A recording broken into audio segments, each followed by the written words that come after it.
Hi అండి, అందరికీ ఎలా ఉన్నారు? అందరూ వీడియోస్ పెట్టి చాలా రోజులు అయింది కదా. ఇప్పటి నుంచి అయితే వీడియోస్ వస్తుంటే మా శశాంక్ గాడికి సమ్మర్ హాలిడేస్ అవ్వటం వల్ల అసలు పిల్లలు అసలు ఇంట్లో పనే అవ్వదు. నాకు సపోర్ట్ మా బావ వీడియోస్ తీయమన్నా అసలు తీయను కూడా తీయడు. నువ్వు ఎలాగోలా చేసుకో అంటాడు. ఇంకా మా శశాంక్ అయితే ఇప్పుడు ఎల్కేజీ చదువుతున్నాడు. వాడి వల్ల నాకు అసలు వీడియోస్ పెడదామన్నా అసలు అవ్వలేదు. ఇప్పటి నుంచి అయితే వీడియోస్ వస్తుంటే చూడండి. చాలామంది అడుగుతున్నారు ఏంటి వీడియోస్ పెట్టట్లేదని. ఇదే కారణం అండి, ఇంకేం లేదు. మనమైతే ఈరోజు గుత్తి వంకాయ మసాలా కర్రీ ఎలా చేసుకోవాలో చూసేద్దాం. వంకాయలకి ఘాట్లు పెట్టుకొని ఉప్పు నీళ్ళలో వేసుకోవాలి. కొంచెం ఆయిల్ వేసి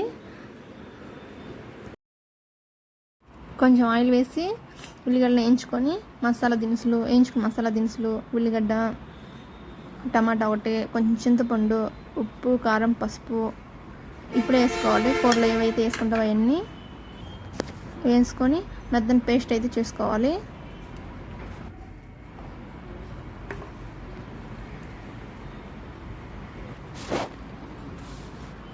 ఇప్పుడైతే ఆయిల్ వేసుకొని వంకాయలను వేయించుకొని పక్కన పెట్టుకోవాలి. సరిపడా ఆయిల్ వేసుకొని వంకాయలు వేసుకోవాలి.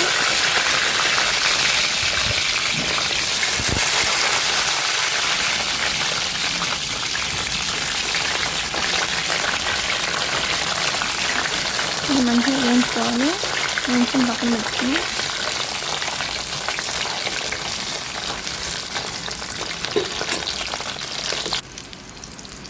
ఇలా వేగిన తర్వాత ఆయిల్లోనే మిక్సీ పెట్టుకుని పేస్ట్ ఉంది అది వేసుకొని